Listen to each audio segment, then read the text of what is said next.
Unajua teknolojia imebadilika. Sio lazima uanze kumtumia mtu product yako moja moja kwenye WhatsApp namba yako wakati Gala ipo na inafanya automatic. Karibu Gala Academy, na leo ninaenda kukuelekeza jinsi ya kuweka bidhaa zako kwenye Gala, kuweka taarifa zako muhimu, lakini pia kuhakikisha catalog yako iko vizuri kumsaidia mteja kufanya uamuzi wa kununua. Kitu cha kwanza kabisa, nenda kwenye sehemu ya products au catalog ndani ya Gala. Hapo utaweza kuona bidhaa zako na kuongeza bidhaa mpya. Bonyeza add product ili kuanza.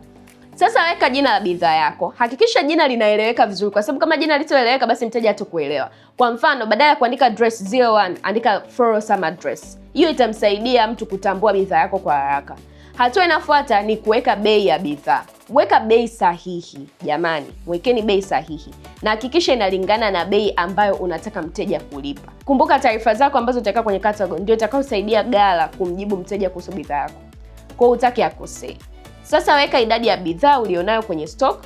Hii ni muhimu kwa sababu stock inakusaidia wewe kujua ni bidhaa zipi bado zinapatikana. Kwa mfano, kama una t-shirt 20, weka stock kuwa 20. Kadri unavyouza basi utakuwa unabadilisha hizo taarifa. Halafu utaweka picha. Hakikisha picha yako ni nzuri jamani.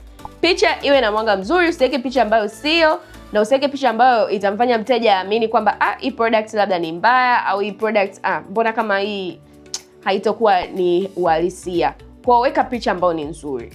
Biashara yako inabadilika kila siku. Kwa hiyo bei inaweza kubadilika, stock inaweza kuisha, na unaweza kuongeza bidhaa mpya. Kwa hiyo hakikisha uwe unarudi kwenye katalogi yako na kusahisha taarifa za bidhaa mara kwa mara. Kwa sababu Gala inaweka bidhaa, stock, orders na taarifa nyingine za biashara katika sehemu moja. And just like that, utakuwa umeweza kutengeneza katalogi yako ndani ya Gala. Hakikisha taarifa zako ni sahihi, kwa sababu AI Sales Agent wetu hataki kufanya makosa. Tukutane kwenye video inayofuata ili nikufundishe jinsi ya kumtumia AI Sales Agent ndani ya Gala.